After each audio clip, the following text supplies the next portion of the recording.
Today ay susungin natin ang gitna ng kagubatan at papasukin natin ang isang abandonadong bahay dito sa Taal Lake.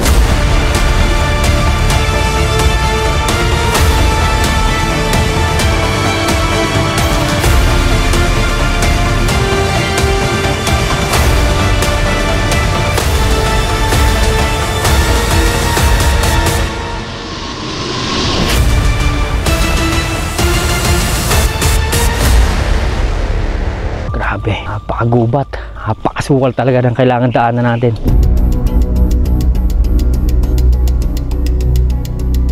Sa baybayin ng isang lugar na parehong kahanga-hanga at kinakatakutang Taal Lake, nakatayo ang isang lumang bahay na ngayon nilamon na ng panahon. Isang tahimik na estruktura, tila ba nakalimutan na ng mundo. Ngunit kung makikinig ka ng buti, maririnig mo raw ang mga bulong ng nakaraan na nanatili sa kanyang mga dingding. Taong 1920, ipinagawa ng mga Del Castillo family ang marangyang tahanang ito. Noon sagisag ito ng yaman, kapangyarihan at magandang kinabukasan. Ngunit matapos ang ilang taon, isang trahedya ang yumanig sa pamilya. Ang nagbago ng lahat.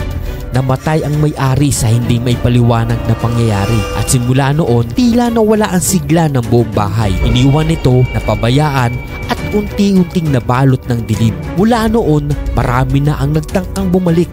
Ngunit kakaiba raw ang pakiramdam sa loob. May mga nagsasabing nakakarinig sila ng mga yabag sa hagdan.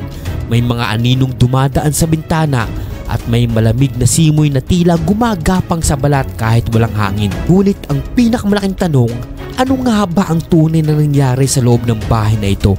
Bakit pinili ng mga Del Castillo na hindi na muling balikan ang kanilang tahanan? At anong lihim ang tinatago ng mga lumang pader na ito na patuloy na gumigising sa hiwaga at takot ng mga nakakatagpo rito? Isang misteryo na hanggang ngayon walang malinaw na sagot, maliban sa katotohanang minsan ang katahimikan ng isang bahay ay mas malakas pa kaysa sa ingay ng mga kwento tungkol dito.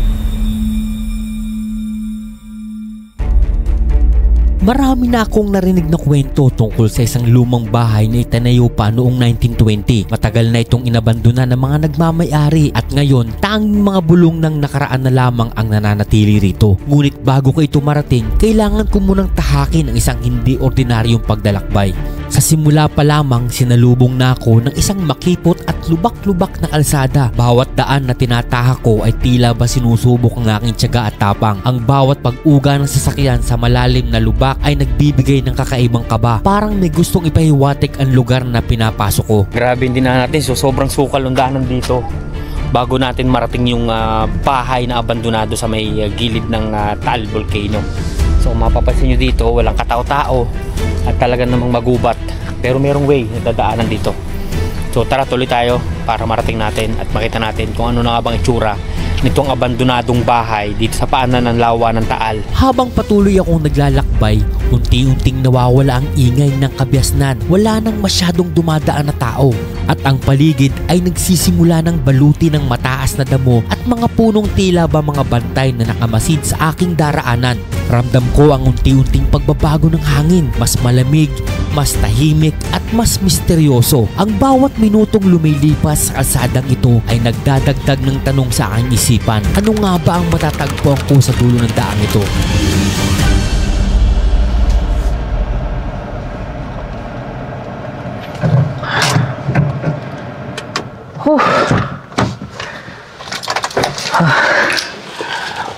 Sa wakas mga kaponyo, narating din natin yung pinaka dead end ng kalsada papunta doon sa abandonadong bahay dito sa may paanan ng Taal, lawa ng Taal.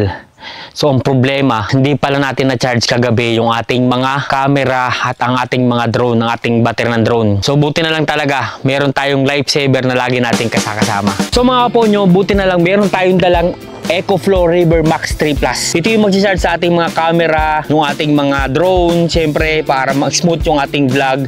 So talagang kung wala nito, yari tayo makakapag-vlog. Sobrang sulit ng bili ko dito mga kaponyo sa power station na to kasi tingnan nyo mabuti.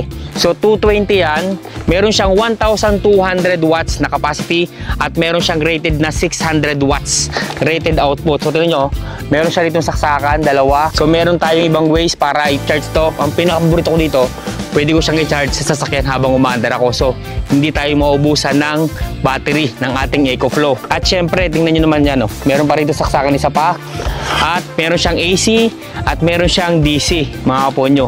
So, tara charge natin yung ating mga battery at ang ating mga camera para makapag-vlog na tayo. Sobrang laking tulong talaga sa akin nitong EcoFlow River Max 3 Plus sa aking mga travel. Kaya niyang i-full charge lahat ng gamit ko sa pagbablog, pati na rin ang mga 220 na appliances na dala ko. At hindi lang yon, kaya din itong suportahan ng halos 90% ng appliances sa bahay. At kung kailangan ko ng mas malakas, may X-Boost mode na umaabot hanggang 1,200 watts para sa mga kagamitang gaya ng kettle at hair dryer. Magaan lang ito, 4.7 kilos, kaya madaling dalhin kahit saan. At dahil may fast charging in just 1 hour, lagi itong handa kapag kailangan ko. Ang pinakaastig pa, gamit nito ang Life P04 battery cells na tumatagal lang hanggang 10 taon na paggamit. Kaya kung mahilig ka rin mag-travel o gusto mong laging handa kahit may biglang brownout, siguradong malaking tulong din sa'yo itong EcoFlow River Max 3 Plus. So mga po nyo, sa wakas na-charge na natin yung ating mga camera. Ready to go na tayo. At ito, andito tayo ngayon sa mismong daanan, papasok dun sa abandonadong mansyon dito sa may gilid ng lawa. So kung mapapansin nyo dito, masukal talaga, walang katao-tao. At dito mga kaponyo, makita nyo, matatanong nyo dito, yung Mount Makulot. Napakagandang tanawin dito. So kailangan natin bilisan kasi makulimlim na yung langit. So baka tayo abutan ng lakas na ulan. So tara, puntahan natin. Makipot at masukal ang daan na tinatahak ko ngayon. Bawat yapak ay may dalang kaba dahil hindi ko alam kung ano ang maaaring sumulpot mula sa dilim ng kagubatan. Mag-isa kong hinaharap ang katahimikan na para bang may mga matang nakamasid sa akin. Isa lang ang malinaw. Kailangan ko magpatuloy para marating ang matagal ng iniwang bahay na itinuturing na misteryoso ng mga tao rito. So sabi nung napagtanongan ko, ang kalahating oras daw, ang laka rin bago tayo makapunta dun sa mismong baba. So sana lang okay itong paglalakad natin. So dire-diretso lang naman daw to mula dun sa pinagparadahan natin ng sasakyan. At meron namang bakas ng daan. So kailangan lang talaga mag-ingat. Habang papalapit ako sa gitna ng kagubatan na aking nilalakaran, ramdam ko ang bigat ng katahimikan sa paligid. Bawat kaluskos ng dahon ay tila bababala at bawat hakbang ay nagdadala ng panganib. Wala akong kasiguruhan kung ano ang naghihintay sa akin, pero kailangan kong magpatuloy dahil sa dulo ng kagubatan naroon ang abandonadong bahay na puno ng kwento at hiwaga. Sa sobrang tagal na niya talaga na abandonado, wala na talaga mismong daan. Kahit sasakyan, hindi na makakadaan papasok dun sa mismong area. Nakakapagtaka lang na basta na lang iniwan o sabi nila yung may-ari daw nung mansyon ay namatay na. At sa aking patuloy na paglalakad, biglang umagaw ng aking pansin ang isang punong nakatayo sa gilid ng daan. Para bang matagal na itong naghihintay sa aking pagdating. At sa bawat yapak ko, ramdam ko ang malamig na titig ng mga matang hindi ko nakikita. Ngunit tila sinusundan ang bawat takbang ng aking mga paa. Sabi po, grabe na ang puno. Yan yung mga puno yung nadaan akong puno. Laki. Grabe ang puno. Nakakilabot. Sobrang laki. Imagine mo, di ba? So madalas sa kwento ng marami, kapag ganyan malaking puno, talagang may mga sinasabing may mga nakatira na daw. Napakatahimik ng lugar na to. Wala akong marinig. Kuliglig lang din. Nihuli ng ibon, wala akong marinig. So puro pababa ito mga kaponyo. Pababa lahat. Sobrang sukal oh. Tingnan yung paligid oh. Ganyan yung paligid dito. Wala kayong matanong kahit na ano. So hindi rin birong maglakad mag-isa dito mga kaponyo. Talagang kailangan din mag-ingat. Tatanong ko na yung medyo tabing ng lawa ng talik. So yan mga kaponyo, pababa pa rin yung daan natin.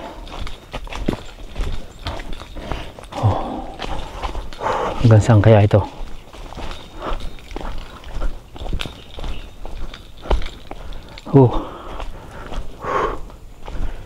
Ingat-ingat tayo.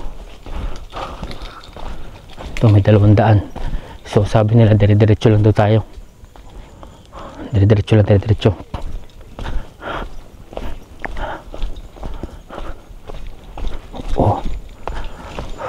Layo din pala. So dito may may mga tumbang puno. Ayun Nakakapagtaka bakit siya basa. Nakakapagtaka to. Basa yung ano, pinakapuno. Oh. So dito kung mapapansin yung mga po nyo, yung pader oh, yun oh. Parang adobe yung pader. Ayan oh. Yung pinakagilid ng bundok, adobe. Ayan oh, gumuho na siya. Delikado din pala dito, no? Gumuguho din talaga yung mga bato. Grabe.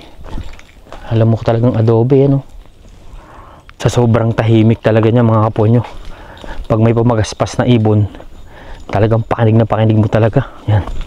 Hindi ko sigurado yung dinadaanan ko. Sinusundan ko lang itong pinakadaan pababa. OMG. Sana tama yung dinadaanan natin. Kailangan mag-ingat.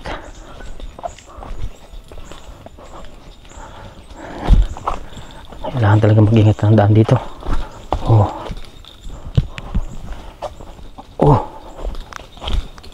Ayan, medyo lumiliwanag na. Siguro palabas na tayo. Medyo maliwanag na yung yun. Oh, ito mga kapo nyo, merong may liwanag dito. Yan, kita nyo. Tanaw natin yung Taal Lake dito. Grabe.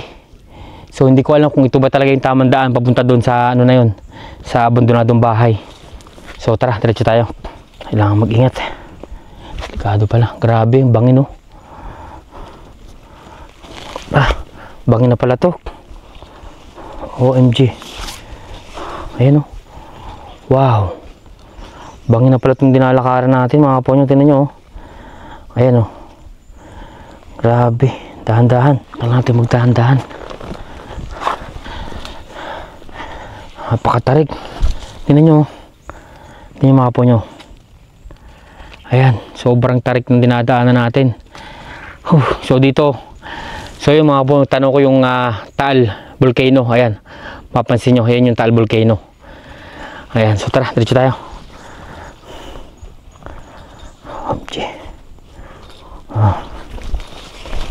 Tuloy tayo, tuloy. Ayun oh, bangin na pala to. Grabe. Wow.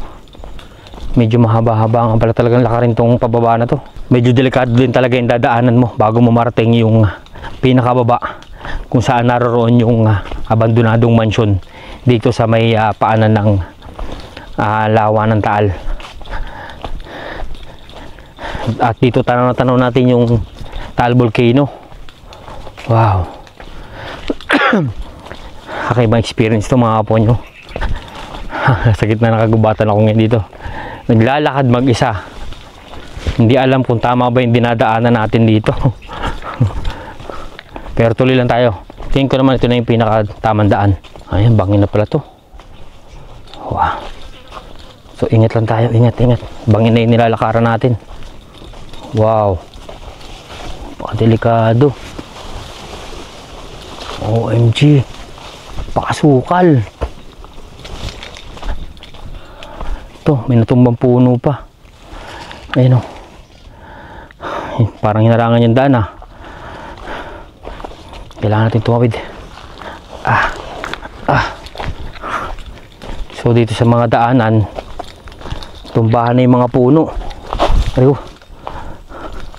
Natingin mo ko. Oh. Wow, grabe, pababa. Dahan-dahan, baka tayo madulas. Mahabang lakarin din pala to, mga po nyo. At napakasukal din ang daanan. Ayan o. Paikot. OMG. So mayroon naman siyang bakas talaga ng daanan. Kaya hindi mahirap baybayin. Kailangan lang talaga natin maging alerto. Kasi hindi natin alam kung ano yung dadaan at dito sa daanan natin. Grabe. Napakagubat. Napakasukal talaga ng kailangan daanan natin bago natin marating yung abandonadong mansyon. Tingnan yung dinadaan natin OMG. Grabe, tingnan nyo. Nasa ilalim ako ng mga damo. Ilalim ng damot yung dinadaanan natin. Napakahaba ng lakarin. Wow.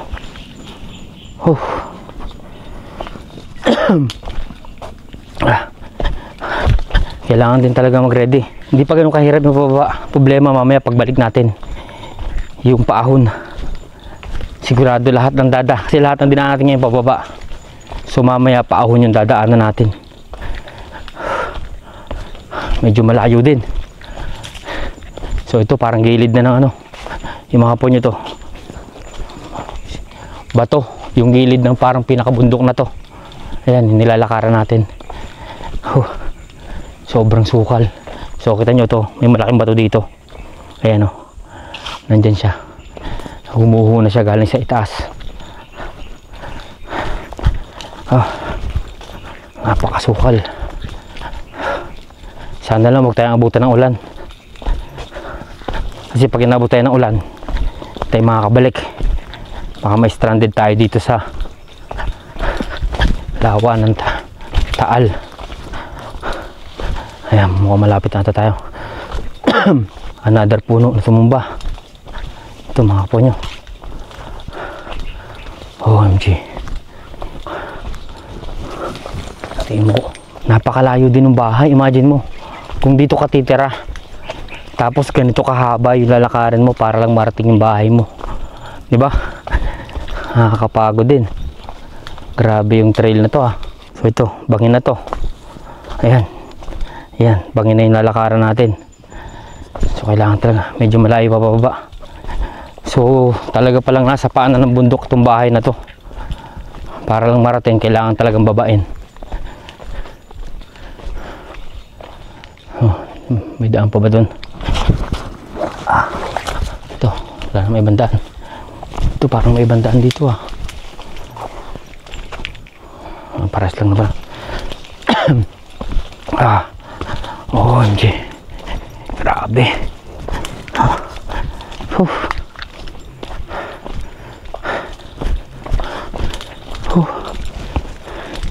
Hindi ko alam kung malayo pa ba tayo o malapit na tayo. Wala akong idea mga kaponyo kung gaano nga ba kalayo yung dapat natin lakaran bago natin marating yung abandonadong bahay na yun.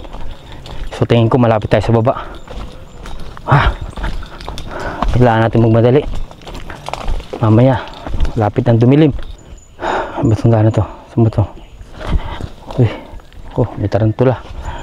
Ito mga ponyo. Ayan o, tinasabog sa inyo delikado. Ayan o, yung mga insektong natin inasahan.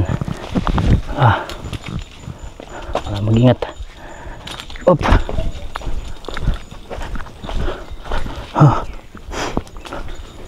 Napakasukal na ng daan.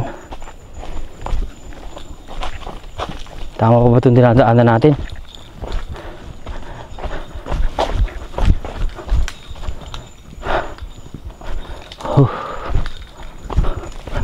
Sana lang tama pa itong dinadaanan natin.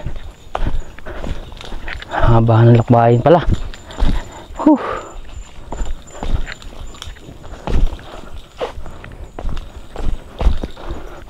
Bago makarating sa baba.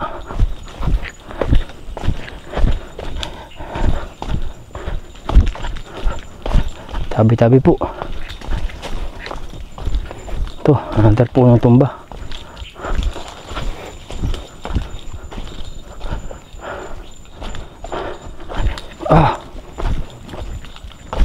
So mga po nyo, tinan nyo ito.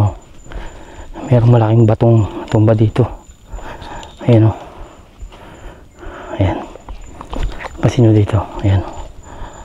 Pakalaki na ito. Nahulog na siya galing sa bundok. So delikado pala. May posibilidad nga pala gumuho talaga to.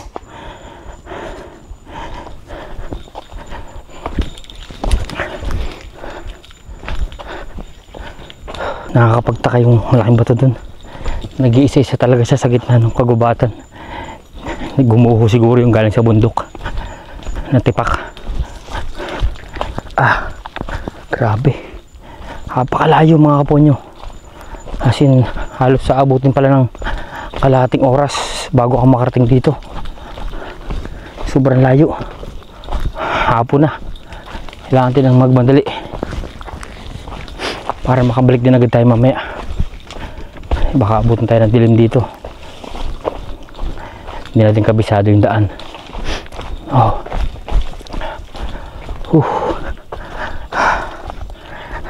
Grabe.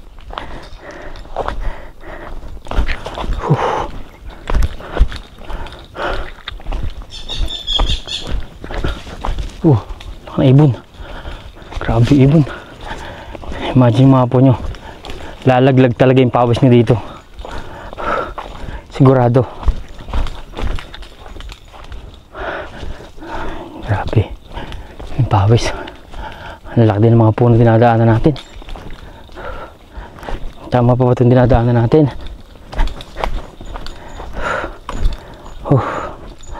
Napakalayo din nga pala talagang lakarin bago ka makarating.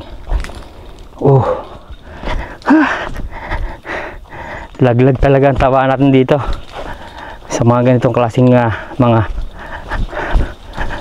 adventure. Imagine mo, ayun, ito na mga kapo nyo. Ayan, sa wakas narating din natin. Wow, ito mga kapo nyo. Imagine mo, pagkatapos ng mahabang lakarin, narating din natin sa wakas. OMG. This is it. Narating din natin ang sinasabi nilang abandonadong bahay. Mga po nyo, after ng mahabang lakarin, grabe tsura ko. Ito, narating na natin yung abandonadong bahay dito sa may gilid ng paanan ng bundok, sa may Taalik. Imagine mo. Pahinga muna tayo konti bago natin pasukin yung mismong bahay. So puntahan natin itong pinakaharap. So ito mga po nyo, sa harap nitong bahay, makita nyo, wow, napakaganda nga pala talaga nito. Imagine nyo, ganito kaganda. Ito yung harapan ng bahay. Grabe, marirelax ka talaga. Sobrang solid mga po nyo. Tingnan nyo yung view dito mga po nyo. Napakaganda dito, grabe. Just imagine. Ayun, meron tayo naabutan si kuya, namimingwit dun sa may dulo. Suwabe. Yan, naglalangoy daw. Mga kulay pink na tilapia. Ganda naman dito. OMG. So ito mga po nyo, ayun, yun yung Taal Volcano. Ayan, makita nyo sa harapan natin. Napakatahimik. Sulit yung pagod, yung ating hirap sa paglalakad. Napakaganda ng view mga po nyo. Sobrang solid. Sobrang ganda. Ito nyo, so yan si kuya namimingwit. Namimingwit si kuya. So ito pala, dito pala hindi nadayo ng ating ibang mga kasamahan, mga kababayan na namimingwit dito. Ayan. Kaya magandang hapon po. May huli na po. Ano po nahuhuli nyo? Ito. So ito mga po nyo, ayan o. Ito yung nahahuli nila dito sa Taalik. Ang dami na rin o. Ayan o, ito nyo. OMG. Pahingin mo tayo mga po nyo. Grabe. Sobrang init yung lakad natin ha.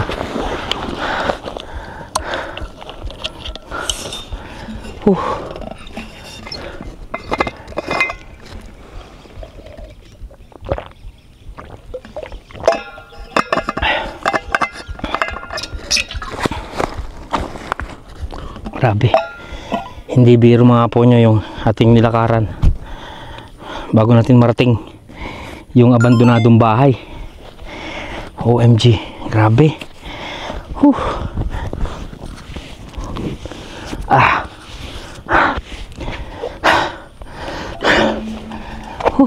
Pero sulit naman, sobrang ganda dito.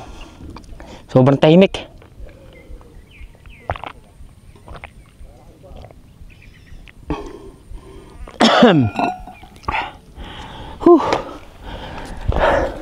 Opo nyo. Grabe yung experience. Pero sobrang sarap sa pakiramdam. Yung ating nilakaran na yun, yung ating pagod, yung hirap. Kasi tingnan nyo mabuti dito, papakita ko sa inyo. Ayan, tanaw natin dito yung Mount Makulot. Sobrang patag nung pinaka-talik. Ayan, so napakatahimik. Sobrang sarap pala pumasyal dito. So napakaluwang nitong lake na to. Dito tanaw na tanaw pala natin yung kagandahan ng Mount Makulot. Ayan o, kita nyo. Ganyan kasarap dito mga ponyo. So hindi ako magtataka kung bakit dinadayo ito ng ating mga kababayan para mamingwit. Kasi napakatahimik, walang hangin, talagang payapa, at talagang mararamdaman mo talaga na napakasarap sa pakiramdam dito. Kasi nga walang ingay. Masarap tumambay dito. Ayan o, sa gilid lang o. Sobrang sarap. So fishing spot to ng ating mga kababayan. So napakadami naman palang isda talaga o. Ayan o, mga nanginginain ng lumot. Sobrang sarap dito. So dito makita nyo sa tabi pa lang. Ayan mga ponyo. Kita nyo. May mga isda na dito sa gilid. Sa tabi pa lang may mga nakita na kayo naglalangoy na isda. Diba? Kaya talagang solid na solid talagang mamingwit dito. Pagkatapos kong makita at silipin ang paligid nitong abandonadong bahay, napagpasyahan ko na puntahan na ito, pasukin at tingnan kung ano na nga bang itsura, kung ito ba ay okay pa o talaga bang sinira na talaga ng panahon. So mga ponyo, ito, dito na tayo ngayon sa harapan nitong abandonadong bahay sa may ibaba ng bundok dito sa may Taal Lake. Napaka creepy talaga ng bahay na to kasi talaga nag-iisa talaga siya dito at wala talaga siyang kahit na sinong kapitbahay.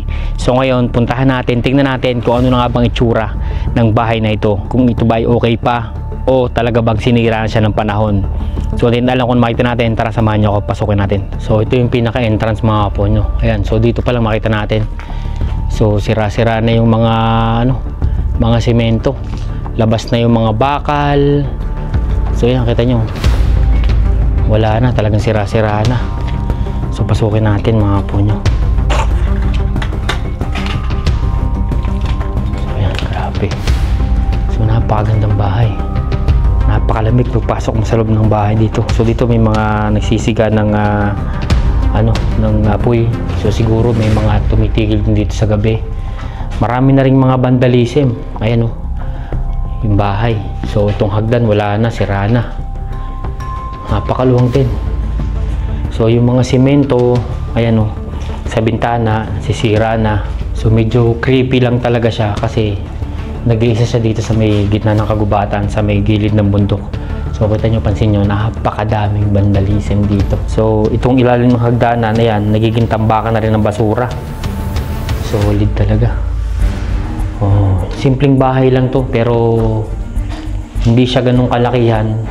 Pero nakakapagtaka lang talaga na dito bumili ng bahay yung may-ari nito. So as per information mga kaponyo, sa mga mangingisda na kausap natin, yung daw may-ari nito matagal nang patay at meron ng bago nakabili. So yan, tingnan nyo, halos wasak na lahat, puro sulat na. So hindi natin alam kung ano yung mga nangyari dito sa mga nakaraang panahon. So dito, pasukin natin yung pinaka-kusina mga kaponyo. So yan mga kaponyo. So dito sa likod, ito yung pinaka-creepy sa lahat. Kasi nga, ito na yung malapit din sa may bundok. Yan na yung mga bubog, basag-basag na. Talagang tagal ng panahong napabayaan talaga. Ayan o, pakaraming bubog ng basag. So ito yung pinaka-kusina, yung pinaka-lutuan. Yan kung mapansin nyo, yan, halos basag-basag na rin yung lutuan. At dito mga ponyo, yan, pansin nyo, ito na yung labas. Ayan o, ito na yung pinaka bundok, gilid ng bundok. Delikado kasi may posibilidad na maguhuan siya ng mga bato katulad ng nadaan natin kanina. So ito, pansin nyo dito, yun o, tingnan nyo dito mga ponyo, yun o, sira-sira na yung mga kisame. So talagang lumalabas na yung mga bakal. napakadaming bandal, sobrang daming vandalism. So mapapansin nyo yung pader, ayan, ganyan yung mga pader.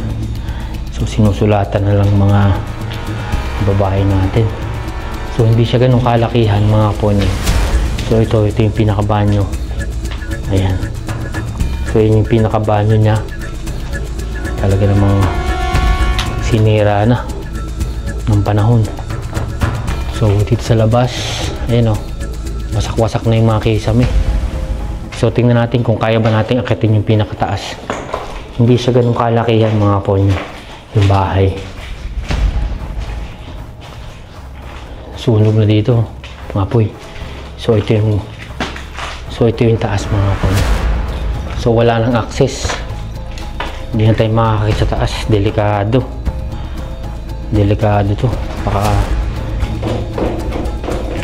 pero matibay pa to, kaya pa itong umakit sa taas. Yun nga lang, baka mamaya gumuho. So ito mga po nyo, ito yung way sa taas. So hindi tayo safe kasi nga yung hagdanan baka hindi na kayanin tayo, baka bumigay yan.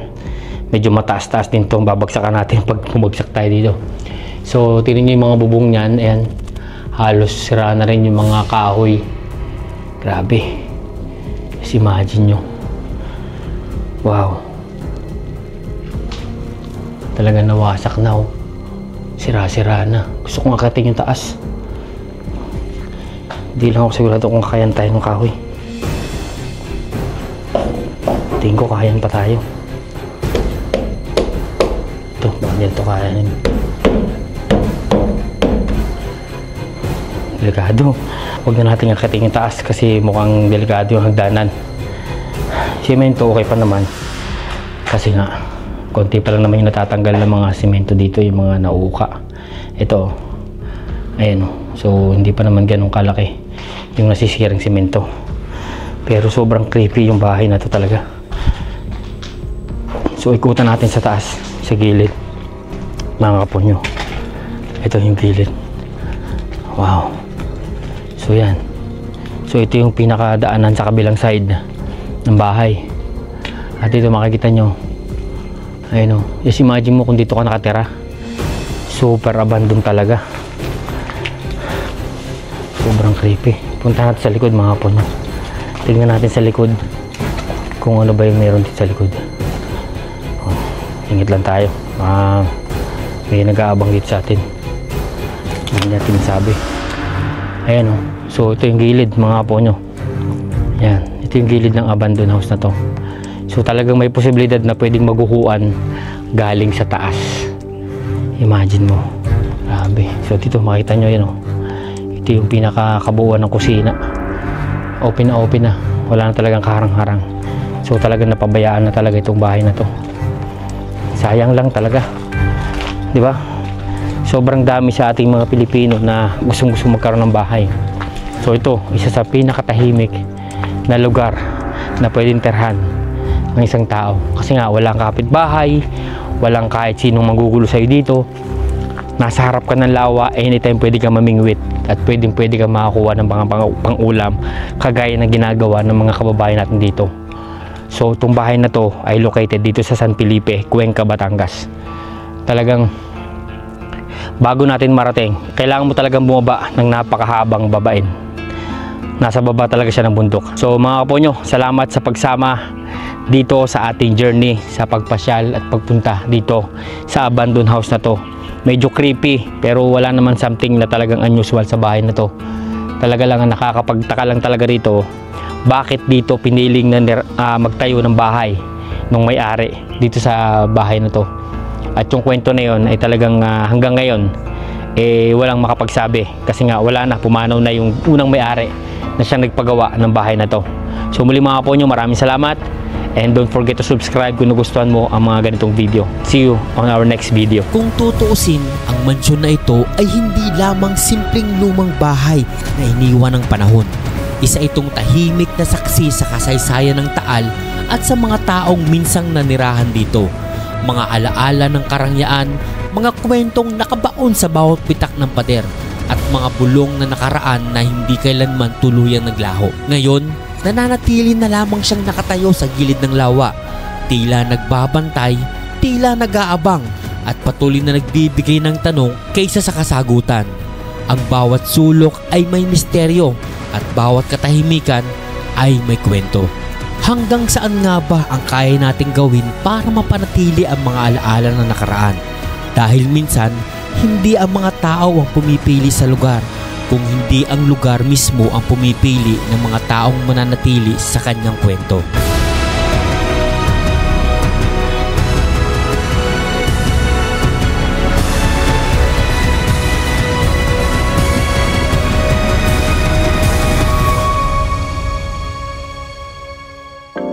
Bago matapos ang video na ito mga kaponyo, gusto kong magpasalamat sa inyo sa suporta at sa panonood nyo sa ating vlog na ito. At gusto ko lang din magpasalamat kay EcoFlow River Tree Max Plus. So ito siya mga kaponyo. Kung wala tayong EcoFlow River Tree Max Plus, hindi natin magagawa at matatapos ang video na ito. Dahil siya nakatulong sa atin para i-full charge lahat ng ating mga equipment sa ating mga vlog. So gusto ko lang din sabihin sa inyo at gusto ko lang din ipakita mga kaponyo na hindi lang siya pang travel, hindi lang siya sa mga equipment pwedeng gamitin, pwede nyo rin siyang gamitin sa bahay. Kayang-kaya niyang supplyan kayo ng almost 90% ng kuryente sa bahay nyo. So tara, samahan nyo ako at papakita ko sa inyo kung gaano nga ba kaganda at kung gaano nga ba kasulit magkaroon ng isang ganitong EcoFlow River Tree Max Plus. Tara, let's go! So ngayon naman mga kaponyo, subukan naman natin itong EcoFlow River Tree Max Plus sa ating TV. So sinaksak ko na siya, ayan, makita nyo mga kaponyo. Ayan, nakabukas na yung TV natin. So yan, 7.2 hours na pwede natin gamitin yung ating TV at kumakain siya ng 111 watts. So sobrang sulit na yan mga kaponyo. Talagang case of emergency, magagamit natin yung ating EcoFlow River Tree Max Plus sa ating TV. Kayang-kaya niya talagang bigyan ng kuryente yung ating mga appliances sa bahay. So mga kaponyo, next natin is yung rice cooker. So saksak natin. So talagang pwede siyang gamitin sa bahay. Just imagine yung rice cooker. Pwede tayong makapagluto ng kanin gamit lang itong ating EcoFlow River Tree Max Plus. Ayan, sinaksak ko na. So open natin yung AC. Ayan. Kita nyo? Ayun, dito nyo nabuhay na. So click natin pababa. And as of now, kita nyo, ayan, kumakain siya ng 494.93 na watts. At pwede siyang gamitin ng 1.6 hours. So talagang pwede na tayo makapagluto ng kanin. So mamahintayin natin to. Balikan natin kapag luto na yung ating kanin. So mga kaponyo, sa wakas, nakaluto tayo ng kanin gamit ang ating EcoFlow River Tree Max Plus. Gamit ang ating rice cooker. Tingnan nyo mga kaponyo, ayan o. Oh, yan oh. Luto na ang ating kanin after ng ilang ilang minuto. Gamit lang ating EcoFlow River Tree Max Plus, meron na tayong kanin. Kaya sobrang sulit talaga at magagamit natin ito sa ating mga appliances sa bahay. So ngayon naman mga ponyo, sinubukan natin yung ating EcoFlow River Tree Max Plus dito sa ating computer. So kita nyo naman, buhay na ang ating computer. So nakasaksak to dito sa ating EcoFlow River Tree Max Plus. Ipapakita ko sa inyo kung ilang watts ang kinakain ng computer at talagang kayang-kaya niyang i-drive at kayang-kaya niyang bigyan ng power yung ating computer. So ayun mga ponyo, nakasaksak tong ating computer dito na kumakain siya ng 86 to 100 watts. Ayan o. So pwede mo siyang gamitin ng computer mo ng 8 hours, 8.1. So ito yung ating monitor nakasaksak sa likod. Ayan ang ating computer. Buhay yan. So talagang sulit na sulit. Imagine mo, 8.1 hours ang kaya mong gamitin yung computer mo gamit lang to. In case of emergency, mag-brown out sa bahay mo, hindi ka mag-worry, makakapagtrabaho ka pa rin kung naka-work from home ka. Kayang-kaya niyang bigyan ng kuryente yung inyong computer. Solid na sulit talaga. Sobrang solid talaga. So mga ponyo, ngayon naman ay subukan natin itong ating EcoFlow River Tree Max Plus sa tatlong electric pan. Pagsasabay-sabay natin to. Susubukan natin kung gaano nga ba kalaki at kung kaya ba ng itong ating power station na EcoFlow River Tree Max Plus ang tatlong electric pan na sabay-sabay. So buhayin natin ating AC para mabuksan natin yung ating mga electric pan. So isa-isahin natin.